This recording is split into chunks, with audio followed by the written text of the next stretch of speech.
Moi moi les babes, bienvenue dans cette nouvelle vidéo. Vous m'excuserez la lumière, mais il n'y a pas une once de soleil ou de clarté dans ce pays depuis quelques semaines. Donc je fais ce que je peux, mais il fait noir, donc vraiment j'ai juste la lumière de la ring light et je sais que c'est pas très agréable, mais c'est comme ça. Et c'est le nouveau décor. Alors voilà, c'est mon nouveau bureau où il y a mes bibliothèques, mais je ne suis pas encore sûre de ce cadre. Peut-être que la prochaine fois ce sera ailleurs. Enfin voilà, je sais pas, je teste des choses. On se retrouve aujourd'hui puisqu'on est fin d'année. À l'heure où je tourne, nous sommes le 26 décembre et je viens pour vous faire un top de mes lectures 2024. Je voulais vous faire un top 10 en mettant mes 10 lectures préférées de 2024, donc en mettant les 5 étoiles, sauf que je n'ai mis que 5 étoiles à 6 livres. Donc écoutez, c'est un top 6, mais vraiment cette année n'a pas été une bonne année de lecture. J'ai été assez déçue de ce que j'ai lu de façon générale. 5 étoiles, alors que vraiment j'ai la 5 étoiles facile en général, donc il est temps de me remettre en question. Et de toute façon, on va voir avec les statistiques dans une prochaine vidéo ce que j'ai lu. Et donc peut-être que par rapport à ça, je vais changer un peu mes habitudes de lecture. Parce que, ouais, franchement, c'était pas ouf. Et du coup, j'ai lu moins que d'habitude. Parce que vu que j'aimais pas ce que je lisais, forcément, je lisais lentement. Donc j'ai lu 36 livres jusqu'à présent. Peut-être que j'en aurais lu 37 à la fin de l'année. Mais ce qui est pas énorme parce que d'habitude je suis entre 40 et 50. C'est pas dingue, mais on va quand même parler de mes 6 livres préférés de cette année, mais qui par contre sont vraiment des bons livres, genre des livres que j'ai vraiment kiffé. Au moins là-dessus on est sûr. Le 6e, c'est Les coquillages ne s'ouvrent qu'en été de Clara Hérault chez Hachette Roman. Je pense que je vous en ai déjà parlé énormément, mais Clara Hérault c'est devenue une de mes autrices préférées. Mais celui-là c'est mon moins préféré de ces trois. Si je dois faire un classement, c'est en numéro 1 Nos plus belles années, en numéro 2 L'effet boule de neige et numéro 3 celui-là. L'effet boule de neige, c'est parce que le sujet est moins puissant que le premier tome, enfin que le premier livre, pardon, c'est pas des tomes, mais sinon il pourrait être en première place. Genre j'avais vraiment adoré.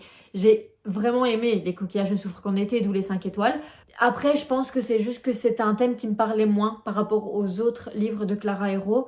Même si j'ai une sœur, on n'a pas eu ce genre de relation. J'ai jamais été face à une dépression et tout. Oui, j'ai déjà été face à des phases un peu de mental breakdown, mais voilà, dépression en tout cas, je ne pense pas. Je pense que je le saurais. Donc, ça ne me parlait pas. Peut-être que si j'avais par contre été traversée par ce genre de sentiments, je me serais beaucoup plus retrouvée et je l'aurais peut-être mis plus haut dans ce classement. Mais donc voilà, quand même un 5 étoiles, c'est juste qu'il arrive en 6e position de mon top 6. Le 5e livre est Book Lovers d'Emily Henry. Alors c'est aux éditions Penguin puisque je l'ai lu en anglais, mais il existe aussi en français, donc n'hésitez pas. J'ai adoré, alors je l'ai lu en été, donc je trouve que voilà, j'ai lu pendant la saison adaptée, ce qui fait aussi peut-être que ça a eu 5 étoiles parce que c'était la saison adaptée. Et en fait, j'ai beaucoup ri. J'ai vraiment beaucoup ri. J'ai passé un super bon moment. C'est pour ça que j'avais mis 5 étoiles globalement.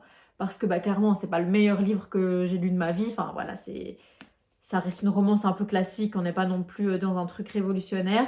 Mais le fait que j'ai rigolé vraiment tout le long du livre, ça m'a fait mettre 5 étoiles. Mais du coup, c'est mon top 5. Mon top 4, ce sont 2 BD, mais que j'ai mis en un seul, puisque en soi, c'est la même saga. C'est le tome 2 et le tome 3 du Château des Animaux. J'avais lu le tome 1 l'année passée, que j'avais adoré. J'ai lu tome 2 et 3 cette année, et le 4 sort en 2025. J'ai hâte. Mais j'ai adoré, hein. C'est basé sur la ferme des animaux de George Orwell. C'est sur le système politique napoléonien. On dit ça, enfin de Napoléon. Je crois, hein, si je me trompe pas, je dis peut-être des bêtises. J'espère que non. C'est une satire politique et sociale.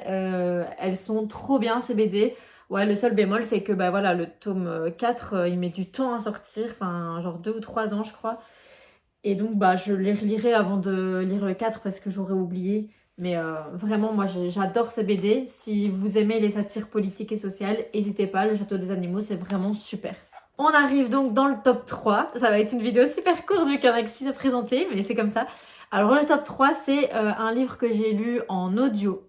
Donc je ne l'ai pas en physique, mais c'est La femme de ménage de Freda McFadden. Je sais que beaucoup de gens sont déçus parce que on en entend tellement parler, surtout sur BookTok, que les gens sont un peu déçus finalement quand ils le lisent. J'ai vu vraiment des critiques assez dures, même en mode c'est de la daube et tout. Moi écoutez, j'ai passé un excellent moment. Et je pense que la lecture, c'est aussi subjectif. Je suis totalement d'accord avec le fait que vraiment, c'est pas le livre le mieux établi, le mieux produit, enfin, le mieux écrit. Enfin, évidemment que je le sais, mais quand j'ai écouté ce livre audio, j'ai passé un excellent moment. J'ai adoré le plot twist de la fin. Enfin, personnellement, c'est un livre que j'ai beaucoup apprécié. C'est un livre que j'ai lu dans le cadre de mon club de lecture et c'est le premier livre de l'année où on était toutes d'accord, où on a tout aimé. Donc je pense que quand même statistiquement, vous avez plus de chances de l'aimer plutôt que de le détester. Mais tout dépend de ce que vous voulez retrouver dans un livre. Moi, c'est vraiment le côté divertissant quand je lis ce genre de livre. Enfin, je veux dire, sinon je lis des essais et pas un thriller. Donc voilà. Évidemment, ça ne dépassera jamais un thriller bien ficelé comme Les Refuges de Jérôme Loubry qui est incroyable. Mais ça reste un très bon thriller et moi j'ai mis 5 étoiles. J'ai aussi mis 5 étoiles au deuxième tome, mais je dois avouer que j'ai préféré le premier quand même si beaucoup de gens préfèrent le deuxième. C'est vrai que le deuxième est totalement what the fuck, mais j'ai une attache particulière au premier et vu que je les ai enchaînés, c'est peut-être ça aussi. Voilà, La femme de ménage, moi j'ai vraiment kiffé et vous pouvez les retrouver chez Hauteville. Mon deuxième meilleur livre lu en 2024, c'est Better Than the Movies de Lynn Painter aux éditions Comet. C'est une romance adolescente et ben moi en fait autant je suis pas fan des romances adultes en général, mais les romances adolescentes c'est vraiment mon péché mignon et j'ai trouvé que ce livre est vraiment super mime, c'est super bien. Pour les ados comme pour les adultes et en fait je trouve qu'il porte super bien son titre parce que tout le long du livre j'avais envie de le voir en film, genre j'ai envie qu'il existe en film ce livre, il est génial. J'ai vu qu'il y avait une suite donc je vais clairement me l'acheter et j'ai vu qu'elle avait 20 et franchement en fait genre, je crois que j'ai envie de lire tous les livres de Lynn Painter parce que du coup sur BookTok je suis tombée sur des trucs sur elle et tout et ça a l'air trop mimes à chaque fois et donc je crois que j'ai peut-être découvert une nouvelle autrice préférée. Évidemment c'est pas sûr, j'en ai lu qu'un pour l'instant, mais s'ils sont tous aussi mignons que celui-là, je peux qu'aimer. Franchement moi j'ai adoré. Mon livre préféré de 2024, vous n'allez pas être étonnés si vous me suivez sur les réseaux sociaux, mais c'est The Way I Used to Be d'Amber Smith chez Gallimard Jeunesse. J'ai pas de mots, genre juste j'ai envie que tout le monde le lise. Je le trouve incroyable, je l'ai vraiment... Enfin, franchement, il m'a vraiment beaucoup marqué ce livre. Je l'ai lu il y a quand même quelques mois parce qu'il me semble que je l'ai lu cet été et il me bouleverse toujours autant.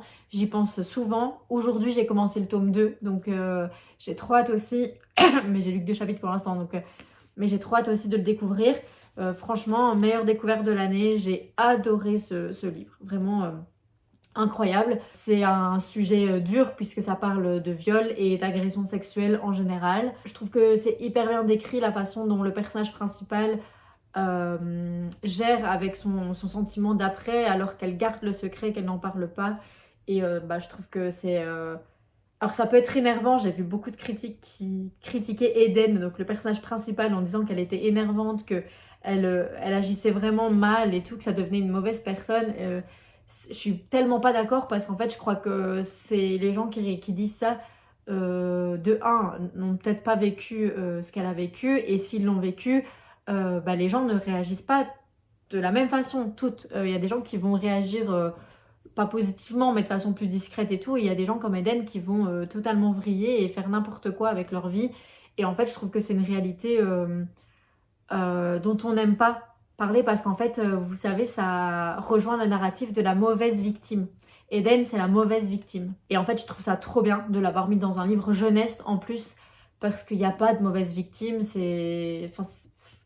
Enfin, moi, j'ai trouvé ça hyper poignant, hyper percutant et j'ai trop hâte de finir le tome 2 et de vous en donner des nouvelles parce que vraiment, j'ai adoré ce livre. Du coup voilà, c'était une vidéo très courte, mais c'était mes livres préférés 2024, qui n'a pas été une année très fructueuse en termes de bonne lecture, puisqu'il n'y a que 5 étoiles. Si vous avez lu certains de ces livres et que vous n'êtes pas d'accord avec moi, vous pouvez le dire en commentaire sans problème.